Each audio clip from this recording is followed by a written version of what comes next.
Are you excited to go inside and vote today with your parents? Yeah. I didn't know. You didn't know what you were here for? It's a big day. It's early primary voting day.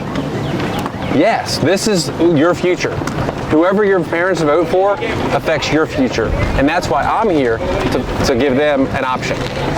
So, super cool. Thanks for coming along.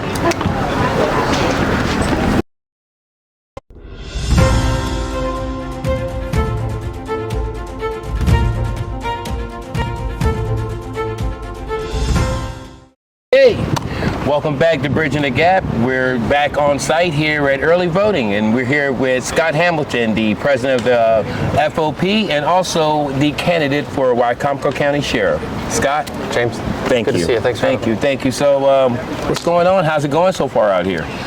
It's going great. You know, we're really busy. As you can see, the crowds today were awesome, and you know, we're on day number 5, and to see probably now 600-700 people have come through the doors, I believe. I haven't checked the numbers today, but yeah, it's been great interacting with all these folks. Yeah, actually, I've seen pictures on Facebook. You've kept it really professional out here. We see pictures on Facebook of you shaking hands with Sheriff Lewis, and Walt W. was just talking to Mrs. Foley, and just, it's been, I mean, pretty peaceful out here. And I actually, like you said, there seems to be a lot more people than it was a couple of days ago when I was out here. Yeah, you know, hanging out here with all the other candidates has been awesome. You know, when the voters aren't here, we're all socializing, getting along. Yes, the sheriff and I were talking earlier, and somebody got our picture. You know, as we were you know, greeting each other. You know, it's about respect, and you know, even if I'm not successful in my run for sheriff this time, I still have to work with everybody here. As the president of the FOP, I need to maintain, you know, these healthy relationships. And what I'm doing out here, networking, continuing to collaborate with everybody, that's building upon, you know, that belief and making sure that we can continue into the future together. Absolutely, absolutely. As we were on our show, and Michael Langford actually commented on the fact of you definitely are giving people that option. There's a lot of people that's looking at it like you definitely are the future of law enforcement. How would you say that your style differs from our now sheriff? So as you know, I'm 46. I'll be 47 before the general. I'll turn 47. So looking at the, you know, just the age difference, you know, I'm kind of what the sheriff was 20 years ago. So when he came in, you know, as retiring from the state police as a sergeant, you know, he had, you know, the pulse of law enforcement at that time, and knew what we needed to make the sheriff's office great. And over the last 20 years, he's done a lot of amazing things. He has done some great things. And he's brought our agency into the modern age. And modern is where I come in. Now it's my turn to be modern. And you know, yeah, I retired a few years ago, but as the president of the FOP, I've remained connected to the men and women out there that are doing the job. All my friends are police officers. My wife is a police officer. I've maintained a working knowledge of the changes in law enforcement you know, as the chief negotiator for their contracts, and as the president of the FOP, I've had to keep up on all the latest changes. So I know what's going on in today's modern era. And so I'm also ready to leverage all the great things that he's done. You know, a lot of the things that people like from Mike Lewis, they're going to see a lot of those things continue in me. Don't forget, I worked for him for 14 years. He helped groom me and mentor me and get me to where I am today. And I wouldn't be as qualified as I am with my resume if he and his staff didn't believe in me and allow me the opportunity to go out and do all the amazing things that I did. Additionally, you know, inside the sheriff's office. Sure. My military career was amazing. You know, I became a crash reconstructionist. I'm an instructor at the police academy still today. I've been doing instruction for 15 years. So, and then you add in the fact that I'm the FOP president.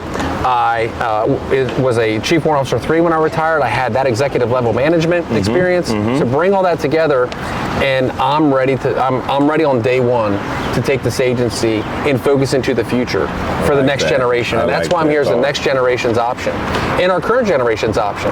You know, they haven't had this option in 20 years.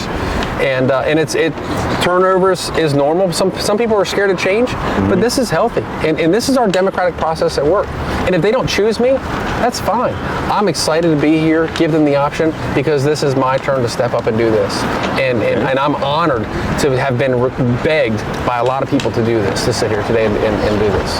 Wow. Now, of course, I'm going to talk a little bit about your military background. We both share the fact that we both served in the United States Marine Semper Corps. Fi. Hoorah. Always. Now, what was your MOS there? So in the Marine Corps, I was a refueler, so 1391 bulk fuel specialist. Okay. So I was on the ground. I was in the Marine Corps Reserve up in Wilmington, Delaware. Kirkwood Highway was where my unit was. When I went to Iraq, my job was to, I actually got separated from my unit, and I was on there was about 12 Marines that got detached from our unit, and we were directly attached to the 1st Marine Division, Combat Services Support Battalion 10.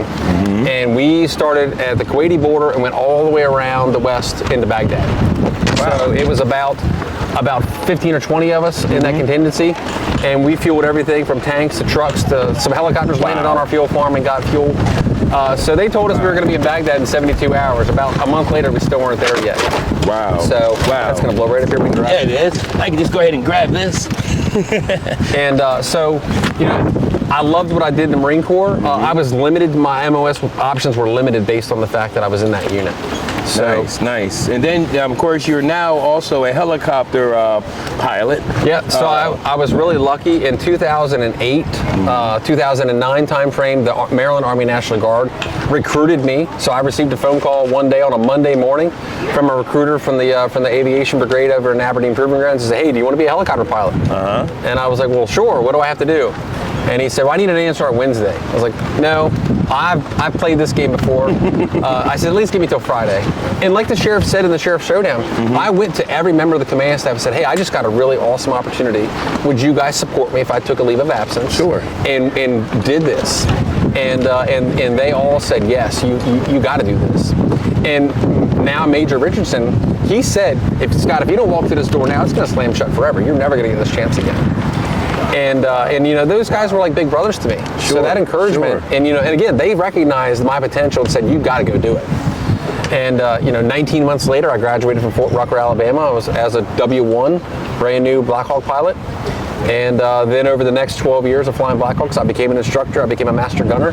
I logged just about 2,000 hours in a Black Hawk. Today I have almost 4,000 hours total time. Wow. Because I'm still flying today. I fly about 500-600 hours a year now. Sure. So it's awesome. Definitely hats off to you for that. Now, going into this role as sheriff, what would be day one type thing you would want to do? I joked at the Sheriff's Showdown about my day one thing would be, hey, let's get rid of paper timesheets. These guys hate paper timesheets, and that may sound funny, but it's the little things. And I hated those days where I forgot to turn in my timesheet because they're turned in on Monday, but they don't actually. You document your time until that Wednesday, so you're turning in a document every 2 weeks that you're hoping, I hope this is correct because in 2 days from now it's actually going to count because it ends on Wednesday. The man hours that it takes to just review those is exhausting. And then they go to a clerk and she has to type them in manually to get them into the system for the county to use. That is a waste of time. And for our guys to spend hundreds of man hours a year on that little process when we already have a digital process in place, we can use our phone to clock in, or we can use the radio to clock in. Yeah, everything is high tech now. So that people may laugh that that's a day one change, but that's something I can do really easily, just to make a quick change and say, hey, this is going to be more efficient. Let's do things that are more efficient. But the bigger thing on day one is to sit down and really look at what's going on. I have my perceived conceptions, if you will, about what's going on inside that agency because of my experience there. Right. But you got to remember, yes, I've been gone for 4.5 years. So there's some things that have changed. But again, I know what's going on because the FOP. Right. And so I know what's going on. Okay. I know what some of the people are hoping to get changed. But I want to come in there and sit down and just take some time to really digest it and make sure that we're doing the things that we best they can. And the team that's there are a great group of individuals, and they're going to be there to help guide me and make sure that we're all working together towards a common goal. And that's the message I'm sending to everyone is public safety for everybody. That's fair and equal. Okay, thank you. Now, last before we close out, I want to talk about what's very important to the future, and that's the schools. SRO situation in schools. What would you do to try to make the schools more safer? You know, it would be great if we had a deputy in every school to include private schools. We don't have that in place currently. You know, working towards that goal would be the ultimate goal.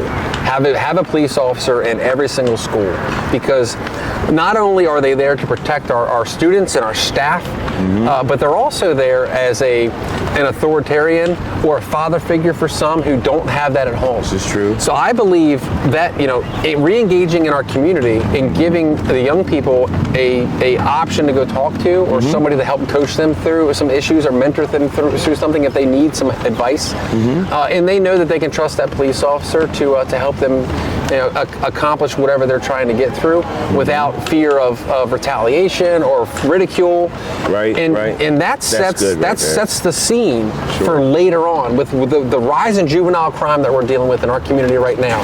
If we can put a police officer in front of them at an early age, maybe we can help what's going on down the line, because we've already established a relationship and a dialogue.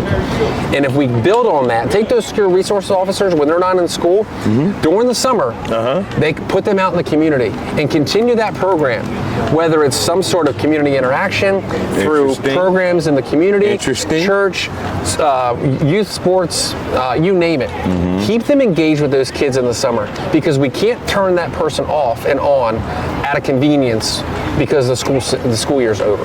Well, so that's right, that makes sense. That's a great way to help build community trust and relationship. What I was about to say there, I like what you're saying. Even on the off time, maybe, you know, they got parks around. The county has parks and stuff. Yeah. If that officer is seen outside of the school building, they start knowing them. Kind of like the Andy Griffith mentality. You know that person, so they can be an information tank, not just an officer when things are going on, but somebody that they can learn from. Yeah, there's a lot of parks in our community. You know, Boys and Girls Clubs, the YMCA, North Lake Park has a great program over there. Yeah, they do. You know, having those, because again, if you only have access to, if that's your mentor, if that's your confidant, and you take them away for 3 months during the summer, we're failing them. So we've got to do better. So in a lot of those deputies, some of them only work during the school year, and then they do have the summer off because of the program that they're in. But a lot of them, some of them maybe, hopefully, would want to say, you know what, I want to continue to work all year, and I want to continue to engage my young people and work with them in the community. And it's a different setting. So then when you come back in the next school year, you're it's like you never left each other. And to build on that for year after year after year, think about the ripple effect that's going to have in the community. True welfare, I'm thinking. Well-being. I'm thinking about when we were in the Corps, you know, we were around the same group of people. They became family, and we left no man behind. Absolutely. And as that officer is working, I'm really excited when it comes to working with young people, because they are the future. And especially young people of color, they have the wrong thought of law enforcement. Sure. So if we can have someone that not follow them when they're in trouble, but just follow them as maybe someone that as just another human to go through life together. That part. You know, we're all people. I love that. You know, it doesn't have to be about our gender or our color or our creed or anything like that. It's all coming from the military, like you and I. You talk about the biggest diverse group of people.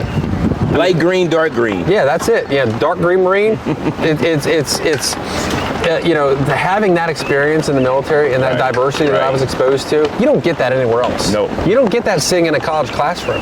You don't get that in a elementary school setting. Right. The exposure that I had and that you had as a member of the United States military, that is the biggest diverse group of people in the world.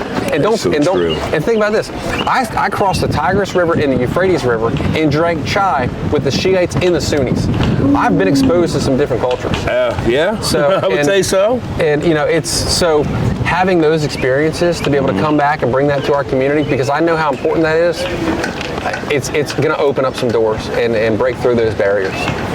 Scott, thank you for sitting down with us. David, thanks so much. We wish you the best, and again, no matter what happens, you keep being you. Yeah. Because we need leaders like this young man right here. I say young because he's younger than me. Not by much. Well, he's still younger. We need good leaders to be standing up for our future, for our today and for our future. Thank you again. Yeah, and again, it's my honor to be out here and giving everyone a chance. And like I said earlier, you know, if they don't choose me this time, that's God's will. You know, I'm here as a servant, and I believe in servant leadership and giving back to our community. And there's no better way for me to continue to serve our community in this role right here, which I'm familiar with. And this is my alma mater. You know, if I'm correct, this county was founded, I believe, in 1867. Yeah, that's what the flag says, 1867. And there's been 42 sheriffs, and of those 42. None of them were a deputy first to become the sheriff. So this will this will be an historic event. If I become the sheriff, from what I believe, I think I'm correct when I looked at the data. I will be the very first sheriff to ever have been a sheriff's deputy first in Wicomico County. You heard it first here on Bridging the Gap. Thank you again. We're looking forward to see what happens in the near future. All right, thanks for taking the time. This is Bridging the Gap. Have a great one. Awesome, even though we had our hat to show up. No worries. Hats off to that. It's windy out here. That's okay. I found a way of making it work in there.